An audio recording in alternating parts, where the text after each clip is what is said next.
Tapi jika kita melihat, ini kecelakaannya itu, kecuali yang Jeju Air ya. Yang dua kecelakaan sebelumnya ini bagian belakangnya ini selamat seperti itu. Apakah memang memungkinkan kita jika duduk di bagian pesawat itu akan lebih selamat? Mungkin ada baiknya kita menghindari bepergian dengan moda transportasi yang dipertanyakan maintenance atau layak jalannya. Maka saya boleh mengatakan, akankah ada lagi? Saya pikir nggak ada.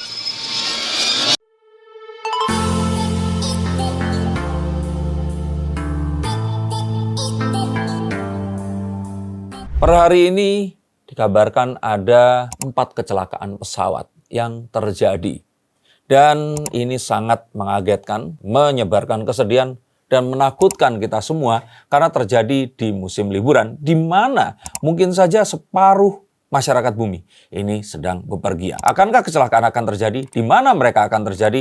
Dan apa yang harus kalian lakukan untuk menghindari ini? Halo Science Seekers, kembali berjumpa bersama saya Denny Darko. Tidak ada yang namanya misteri. Yang ada adalah tanda-tanda yang kita semua coba untuk mengerti. Kecelakaan pesawat ini terjadi sudah pasti antara 2 penyebabnya. Kalau bukan karena kesalahan teknis, kedua karena cuaca yang membuat apa yang mereka hadapi ini tidak bisa ditanggulangi. Tapi bagaimana jika ternyata 2 hal tersebut saling memiliki kontribusi?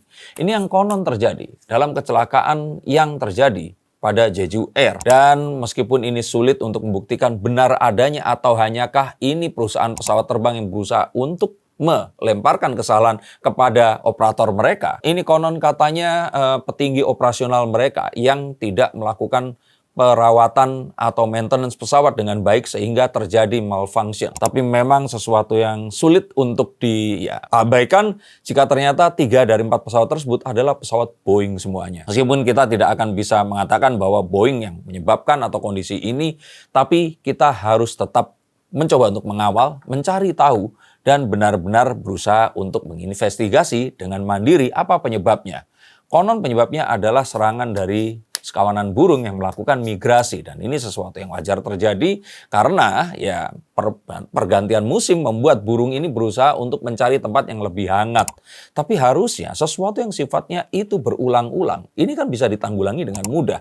Mengapa roda ini sampai tidak bisa keluar sehingga membuat mereka harus melakukan pendaratan darurat, menimbulkan gesekan dan pesawatnya meledak? Apakah memang harus dilakukan menghabiskan bahan bakar dulu, berputar paling lama yang bisa dilakukan, dan melakukan pendaratan darurat dengan kondisi tangki bahan bakar yang lebih sedikit sehingga menghindari terjadinya combustion atau ledakan yang ditimbulkan karena percikan api di sini. Tapi apapun itu tidak ada salahnya jika kita mencoba untuk melihat. Tapi jika kita melihat sebenarnya semua hal ini bisa menjadi sesuatu yang mengarah ke arah yang berlawanan atau sama. Tapi jika kita melihat, ini kecelakaannya itu kecuali yang Jeju Air ya. Yang 2 kecelakaan sebelumnya ini bagian belakangnya ini selamat seperti itu. Apakah memang memungkinkan kita jika duduk di bagian pesawat itu akan lebih selamat? Ini sesuatu yang sulit untuk dikatakan, tapi saya melihat kemungkinan ini benar adanya. Mengingat bahwa kondisi cuaca yang terjadi mengharuskan pesawat melakukan pendaratan darurat, turbulensi yang membuat pesawat ini harus mengendalikan moncong pesawat dengan lebih berhati-hati, maka mungkin memilih untuk duduk di bagian belakang pesawat ini akan lebih aman. Coba untuk kalian yang pilot atau memiliki pengalaman menjadi seorang steward atau stewardess, bisa berbagi pengalaman di sini. Dan cuaca ini memang semakin tidak menentu. Saya mendengar bahwa teman-teman di Pulau Bali yang sudah ke sana atau yang tinggal di sana ini mengalami badai yang tidak seperti biasanya. Lebih besar, parah, menghasilkan kerusakan terhadap properti mereka. Dan kalau kita boleh katakan di sini, memang ada beberapa tempat yang lebih berpotensi untuk terjadi turbulensi dan juga potensi terjadi kecelakaan yang lebih besar. Dan ini biasanya akan dialami oleh penerbangan yang melewati Semenanjung Melaka, naik ke atas di antara Hong Kong dan China, atau Jepang dan daratan Asia hingga Korea. Maka hal seperti ini patut diwaspadai, dan memang akan konon katanya ini lebih aman untuk terbang di atas daratan. Walaupun jika ternyata terjadi sebuah kondisi darurat, maka tidak akan bisa melakukan landing di atas air yang konon katanya akan bisa lebih meningkatkan persentase selamat dibandingkan jika harus melakukan pendaratan darurat di atas tanah. Meskipun ini debatable. Tapi selain cuaca yang tidak menentu, mungkin ada baiknya kita menghindari bepergian dengan moda transportasi yang dipertanyakan maintenance atau laik jalannya. Perawatan dari kendaraan yang kita naiki ini biasanya akan terlihat dari kondisi kendaraannya ini tadi. Tua bukan berarti kendaraan tersebut akan lebih memiliki potensi kecelakaan tinggi dibandingkan yang masih muda. Tapi perawatan yang paling utama di sini. Dan jika ternyata memiliki kesempatan untuk memilih operator yang lebih bonafit, maka pilihlah hal itu tadi. Dan jika ternyata ada kekhawatiran menaiki pesawat terbang yang tidak memiliki kelaikan atau moda transportasi seperti kapal laut yang juga kita pertanyakan laik jalannya ini, maka akan lebih baik menunda perjalanannya. Atau jika memungkinkan untuk jalan-jalan ke arah yang lainnya. Mengapa hal ini terjadi? Karena saat seperti sekarang ini semua orang terburu-buru.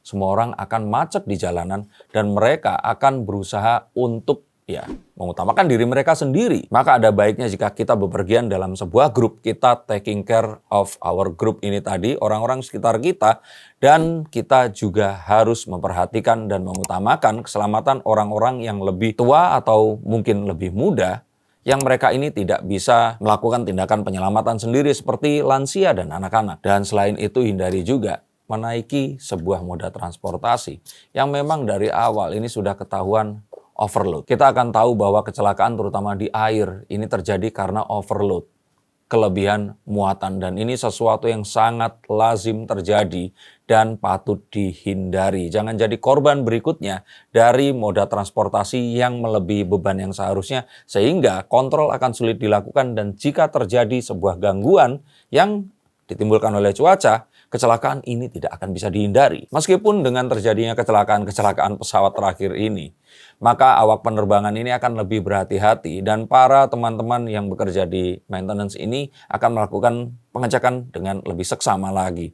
Tapi tetap tidak ada salahnya, terutama saat kita terbang, maka ikuti protokol dengan sebaik-baiknya. Jangan nyalakan ponsel saat take off dan landing, serta buka jendela untuk kita bisa ikut melaporkan saat terjadi hal-hal yang tidak diinginkan, karena pilot ini nggak bisa langsung melihat sayap pesawat itu, sehingga apapun ini akan penting mengetahui bahwa kita ikut bertanggung jawab atas keselamatan diri kita, tidak hanya para awak penerbangan dan juga para anggota atau awak kapal laut yang kita tumpangi tadi. Maka kita harus ikut serta untuk menggagalkan ini, apapun yang terjadi. Maka saya boleh mengatakan, akankah ada lagi? Saya pikir nggak ada sampai akhir tahun ini. Ya iyalah, akhir tahun ini tinggal 1 hari lagi. Tapi saya pikir sampai terjadinya musim liburan ini, maka saya kira tidak akan ada kecelakaan lagi yang akan fatal. Kita semua akan lebih berhati-hati dan harapannya ini bisa kita lanjutkan terus hingga Lebaran nanti dan juga hingga pertengahan tahun dan musim liburan anak, lalu nyambung ke akhir tahun yang berikutnya dan seluruhnya hingga bertahun-tahun kemudian ke depan. Tidak pernah kita lupakan. Apakah akan sama sekali tidak ada? Tapi kalau saya pikir ada itu mungkin seperti take off dan landing yang mungkin akan gagal, atau kalau tidak penerbangan yang terus kemudian harus ditur karena sebuah kesalahan teknis, dan untuk itu mari kita maklumi karena keselamatan lebih utama. Maka jika ternyata perjalanan ini mengambil waktu dan upaya yang lebih panjang, tapi keselamatan bisa dipastikan, kita akan lebih memilih itu daripada kita cepat, tapi tidak ada jaminan untuk selamat. Untuk kalian yang dibacakan kartunya, silahkan hubungi nomor di bawah sini. Akan ada ramalan tentang bagaimana 2025 ini nanti akan kita habiskan. Maka untuk itu, terus subscribe, terus tonton konten di channel ini. Silahkan subscribe jika kalian menyukainya, dan sampai jumpa di konten yang berikutnya. Salam.